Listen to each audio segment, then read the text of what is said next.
Hello, everybody, and welcome to the Red Barn. Although today I'm not going to say AKA Tilly the RV because I'm actually at my son's house. I'm dog sitting this week. The beasts, they are away visiting some family down in South Carolina for the holiday week. So, anyway, I am out of the RV. We are really getting close, though, to wrapping up the upstairs of the house. So I'm really excited about that. Today, I want to talk about a few things. One, Jen and I have made the decision to make our Thursday club, which is our kind of private, it's not kind of, it's our private mastermind personal development group. We've decided to open that up and just make it free to the public. It was a by subscription only paid group for the past year and a half. And because I'm pouring so much content in there, I'm not writing as many articles for our website. And I was like, this is really the heart of so much of what I do, and so I'm opening that up to the public. I have to still make some tweaks in the back end, but if you go to the website and see Thursday Club, you should be able to access it. If not, just let me know. Today, also, that's happening at the Red Barn. In my Thursday email, I am talking about these. I had a coach one time call like your self-doubt and things that get in your head, your gremlins. And so that's kind of what I want to dive into today. So let me just bring up the email. Sorry that it's a little late, but Mondays are my crazy days. So I can't somehow get to these live emails in the morning. But anyway, here we go. Let me just pull it up. So, good morning, although it is 2 o'clock in the afternoon Eastern time here, but if you're on the West Coast, it's still morning. Here's to the day after the Cadbury egg binge. If you celebrate Easter and like chocolate, you know what I'm talking about. I didn't stick to the plant-based end of life yesterday, and today, well, I'm a tad sluggish, and if I'm being honest. But I'm not beating myself up over it. I enjoyed those chocolate eggs, but I'm craving some spinach about now. Funny how your body knows what you need. So hashtag 30 days of Cindy. Sidebar, month of April, I decided to do another 30 days of Cindy, which is all of this really honoring me, intentional work, including clean eating. But I do give myself breaks on holidays. Anyway, today I want to talk about self-doubt and questioning yourself and your decisions, your ideas, and you. When we fail or struggle, especially when it's around something we were so damn sure was going to succeed, it's not easy pulling yourself up and going for it again. So let's be real. You're a little gun shy, right? Your mind starts going into self-doubt overdrive. What if it fails again? What did I miss the first time around? Ugh, I'm so stupid. Is the universe telling me that I should just let it go? Is it worth my energy to keep trying at this thing, knowing I could keep failing over and over again? Everybody is telling me it's a bad idea. So is it? And why can't I get this right? It's no one to hold them, no one to fold them type scenario. Like, who can relate with that? Here's how I roll with this. I quit when my gut tells me enough is enough because it all comes down to my resiliency. Sidebar, we talked about this intensively in the Thursday Club, not this month, but last month. We talked about resiliency and confidence, and that is so critically important. So I go deep and I said, do I have it in me emotionally and physically to keep going? Is the end game worth it for me, or would I be happier letting it go and moving on? There have been many times in my life that I've just said, nope, I'm done.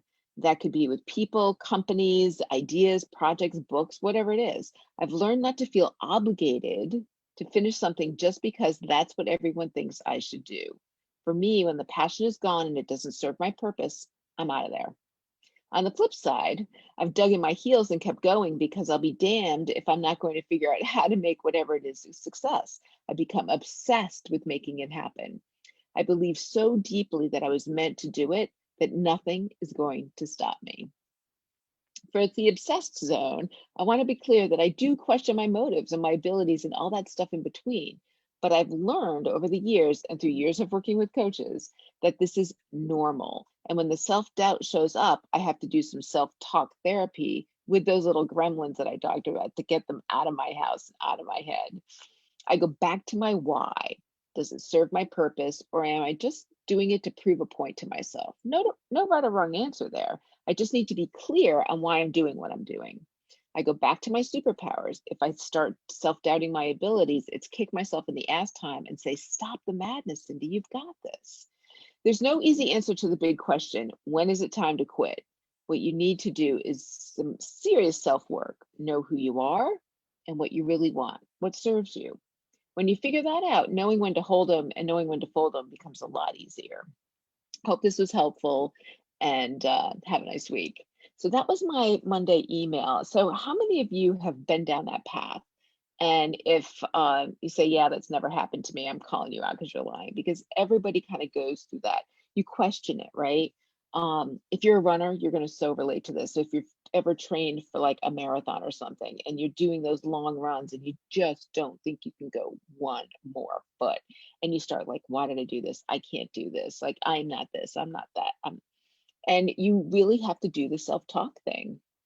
um, I've done a lot of coaching with entrepreneurs around this. You know, you have a company and the company is not where you think it should be. So is it time to fold it? Hold it dear to your heart, keep going, try to figure it out. So usually when I coach people through this, and I've had a lot of personal experience, I do that self-reflection thing. Okay, why am I giving up? Is it just because it's getting tough right now and I don't want to do the hard work to get where I need to go? Or is the product or service like not relevant anymore? Do I need to shift and pivot? But the big picture is, do I have what it takes? Do I want to have what it takes to go, go the long haul with this, right? You do, um, you know that successful people, you hear this all the time, and I forget who penned it, but it's like the success line is just inches past where you quit. And you see that all the time, right? Like people just give up too quickly because success is not easy, no matter what it is. But there's nothing wrong with saying, I'm done. If, that original goal, like, when you're training for a marathon, if halfway through the training you're like, you know what, I just don't want to run a marathon, there's nothing wrong with that. Then just don't run the damn marathon.